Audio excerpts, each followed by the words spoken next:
This is Tim Bryce with my column entitled Interpreting Marriage. Same-sex marriage was back in the news recently. In January, Duck Dynasty star Phil Robertson made his views on homosexuality known in an interview for GQ magazine, resulting in a temporary suspension from A&E executives.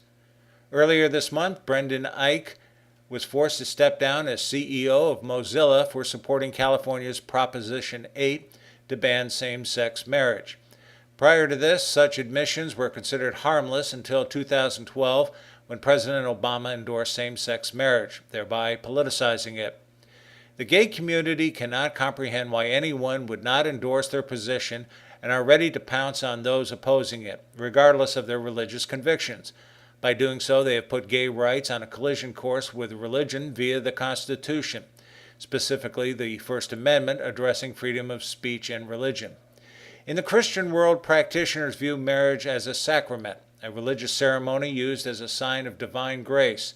It is based on the teachings of Jesus Christ and the Apostle Paul, to wit, in Genesis 2:24, man to leave his father and mother and cleave to his wife, and the two shall become one. And Matthew 19:6, so that they are no more two, but one flesh. What therefore God hath joined together, let not man put asunder. Thus marriage bestows the sanctity of the joining in the eyes of the Lord and their families who consent to the coupling for propagation purposes. From a purely biological perspective, this makes sense as homosexual couples cannot obviously reproduce. I cannot speak for other religions, but I cannot imagine a true Christian who doesn't accept this position.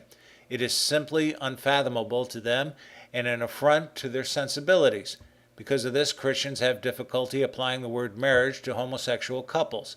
Perhaps another word is in order, such as union, partnership, or whatever, a label which would not offend the senses of Christians. Same-sex marriage advocates obviously will disagree over this interpretation, contending only love is necessary to form a marriage.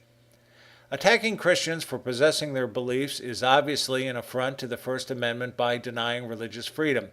Further, the 14th Amendment guarantees religious civil rights. It says, quote, in Section 1, all persons born or naturalized in the United States and subject to the jurisdiction thereof are citizens of the United States and of the state wherein they reside. No state shall make or enforce any law which shall abridge the privileges or immunities of citizens of the United States, nor shall any state deprive any person of life, liberty, or property without due process of law, nor deny to any person within its jurisdiction the equal protection of the laws, end quote.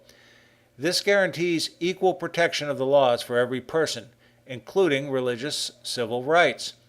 Frankly, I'm surprised people such as Phil Robertson have not invoked the 14th Amendment to defend themselves. As long as there are people who consider marriage a religious institution, the concept of same-sex marriage will remain abhorrent, and disagreements will perpetuate. If you consider it something else, such as a political or social concept, you'll have no trouble accepting it. Unless the government negates religious freedom, the followers of Jesus Christ will continue to resist it, and strong disagreements will continue unabated in the same vein as abortion.